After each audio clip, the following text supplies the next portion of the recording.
Well, I was telling Ben earlier that my film school was really a challenge for me because the film school that I went to was very focused on romantic comedies that take place in New York City.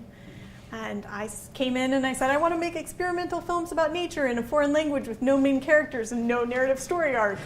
And everyone sort of ran screaming in the opposite direction. They had no idea what to do with me. I mean, teachers literally we would put on my student films and they would tell me to turn them off in the middle. Like they literally had no feedback to give me. The one teacher that I sort of liked told me after watching one of my films, he was like, well, you've obviously got your own vision and you should just stick to it. That was the best advice I got in film school. Yeah, it was really a challenge. They just didn't know. None of them had the same references as I did. I remember taking a documentary history class, and every single film that we watched was made after the year 1995. And I just couldn't come to terms with that. And I was very adamant that this was the wrong way to teach documentary history. And my teacher very adamantly told me that I was a student and didn't know any better. And that if I really knew better, I would teach my own class. And so I said, okay, give me the next class and I will do a better job than you. And she did. I couldn't believe it, but she did give me one class to teach. And I brought in a bunch of short films so I could get through a lot of different things. And it was a blast. The students nearly rioted.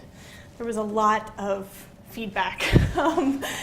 And it was really fun and interesting and challenging. And then she went back to showing the films that she had on her syllabus, which were all made after 1985. But it was still worth it to do that one class. What did you show there? I showed, what did I show? I showed the Farooq Farrokhzad movie House is Black, which is one of my favorite shorts. If you guys haven't seen it, it's amazing. It's a 20-minute film about a leper colony, and it's incredibly powerful and beautiful. She was a poet who had decided to make this film out of the blue, and she makes this amazing film and then died in a car crash and never made anything after that. But it's a really spectacular movie. I showed something by Santiago Alvarez. I don't know if you guys know who he is. He was a Cuban experimental filmmaker. He made this film 79 Primaveras, which is really beautiful. And I think I showed one of his much shorter films.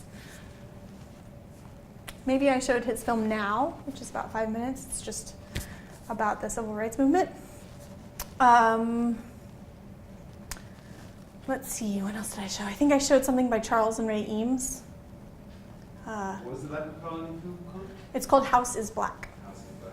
Yeah, it's a really incredible film. I think it's available on Ubu Web. Let's see, what else?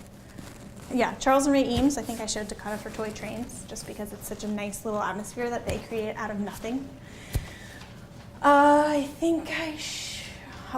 I think I showed that Claude Lelouch film Rendezvous. Do you guys know that film?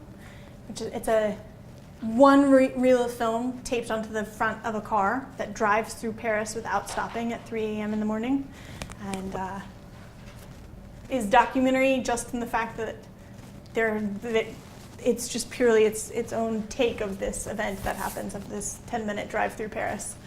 The deal was that the driver had to get to the top of Montmartre, before the film reel rolls out.